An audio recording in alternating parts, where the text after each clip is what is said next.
Thank you, Michelle. And good afternoon, everybody. How do you feel right now? Sleepy? I think so. And as we learned from this conference, sleeping is important. And please take my suggestion, if you feel a little bit sleepy, take a nap. And if you don't, let me tell you a story. One day, me and Mom want to do a grocery store together, and at a fresh market in my hometown. And because it's a small town, so we know each other. And all the people in the market who selling is all our neighbor. And we regular customer at the organic and pesticide-free shop there, and the owner is a farmer, and is a friend of my mom. After we bought some stuff, and Mom said, "Oh, why the price is so expensive?" And she told me like, "It should be cheaper, right? Because I think I saw my friend, she make her own fertilizer, and she spent less in about chemical thing like fertilizer, pesticide, have nothing to pay for that." And I said, "You think so, Mom?"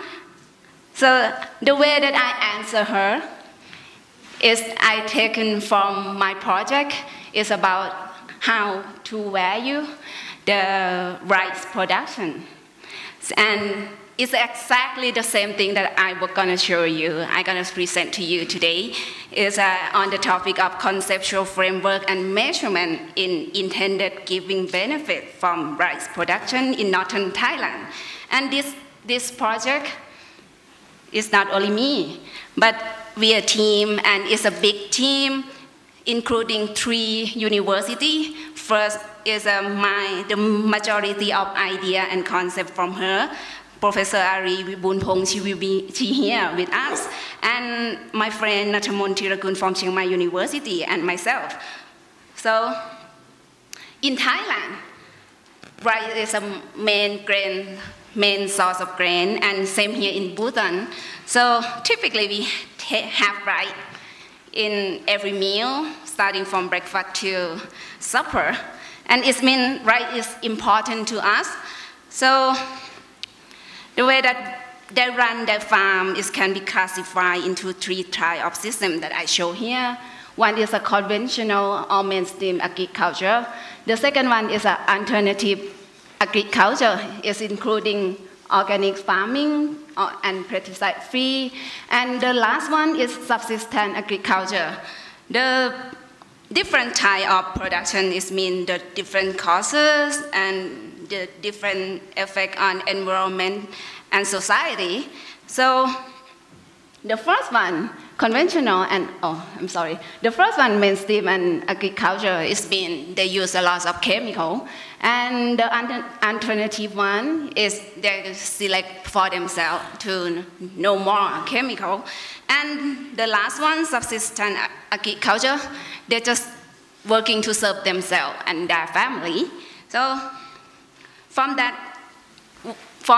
importance of rice, so our idea is got an inspiration from our beloved late King Pimpimon, who just passed away. And let's get back 70 years ago, on the date of the enthronement of His Majesty the King Pimpimon. He gave his acceptance speech as, "We shall reign in Dhamma, or righteousness, for benefits and happiness of Thai people."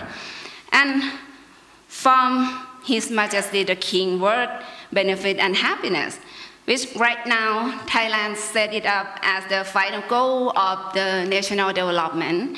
And under Sufficiency economy philosophy guideline, and we call this benefit and happiness of King Pimpimon as intended giving benefit. What is this?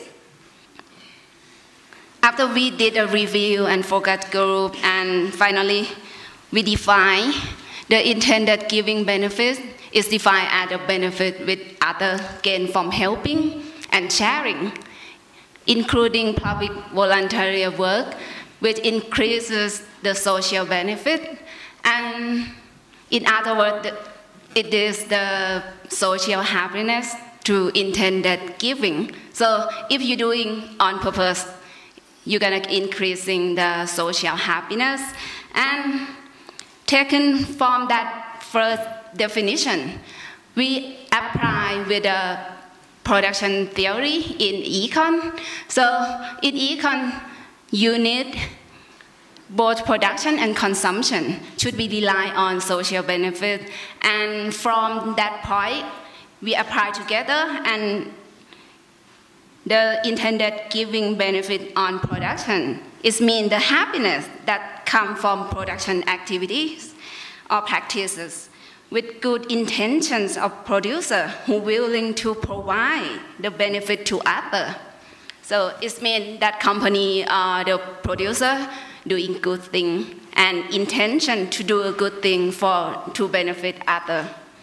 And then it's a combination of three sources of benefit. The first one is from production process. The second one is from the act of giving producer. And the last one is its own happiness as a giver. We're going narrow, specifically. From that production, we go to rice. So intended giving benefits of rice production, we define in this way. Oh, I'm sorry for that thing. It's broken. The happiness that arises from rice farmer acts and practices, following the sufficiency economy philosophy with intention to generate a benefit to mankind, focusing on cost minimization, contribute a benefit to society through the acts of reciprocal help and sharing with the environmental concern. And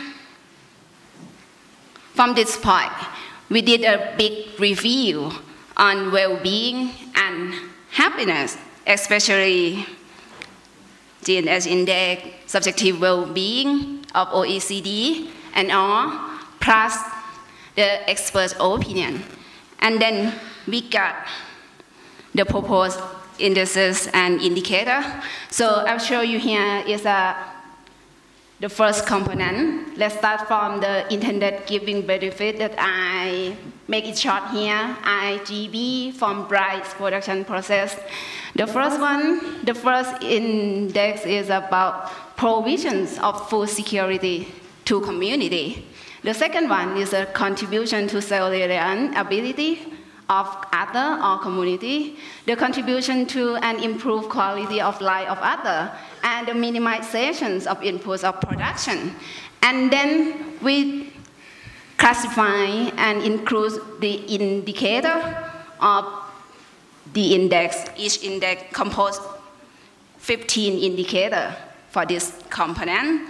The second component is from farmer acts of giving. So it's separate to propose in the index. The first one is contributions of producer to environment. The second one is contributions of producer to mankind.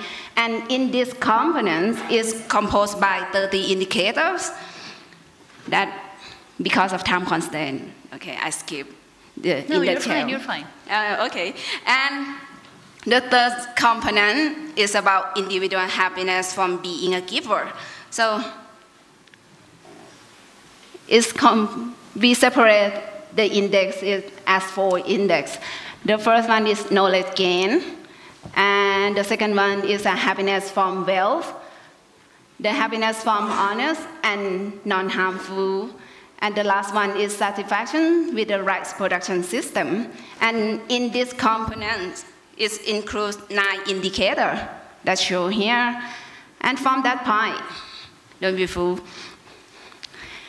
we turn the indicator that I showed before, the 6 indicator, farmer gain knowledge in various aspects, the proportions of rice income in total household income, the original happiness having occupation, is all. And then we make that to be a questionnaire, including both subjective question and objective question. And from that questionnaire, we collect by using a household unit, and then we use factor analysis to analyze. From the three main components at first, and then going down, we explore the correlation among variables. That means it's 54 indicators turn to be a 54 variable. And then from the correlation, we're searching for the high correlation. And after that, with the magic of analysis, factor analysis, we're gonna get an empirical index.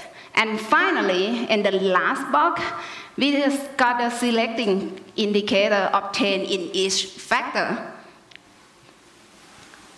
It means it's an empirical indicator. And then I'm gonna show you the sample that we get from northern Thailand and how we turn the index to actual value of rice production. So if you look at in the table, it's a table that includes the indicator that's important of three components. The first one intended giving benefit from rice production process, which the indicator that important is the contribution to self-reliability of other or local community, the production of good quality rice, and reductions of resource use for rice production. The last one is provision for food security for other and local community. And for the second component is the intended giving benefit from farmer acts of giving. We got 4, giving and sharing with other, value from production, environmental stewardship, and moral principle. And the last one, happiness from being a giver. We got 2, getting knowledge and satisfaction with a pattern of production. And the way that we turn that number to the real price, the actual price. So with the number inside the table show the mean of factor score, and we summarize to be the total mean score of each system, each production system. So it means like the mainstream is a minus 0.132, and the alternative system is going to 4.292, and the subsistence system is minus 2.8. And the way that we calculate it is right here. Starting from the formula at the first, actual rice value is equal marketing price in general price plus total mean factor. So I highlight here, put in the red, and then put it there. Total mean factor score of rice from agriculture system and multiply by market price of general rice. And to show you, to give you a picture, just given the market price of the general rice, setting up like $100 US, and then total mean factor score of rice from alternative agriculture system. This means organic farm or no pesticide-free farm.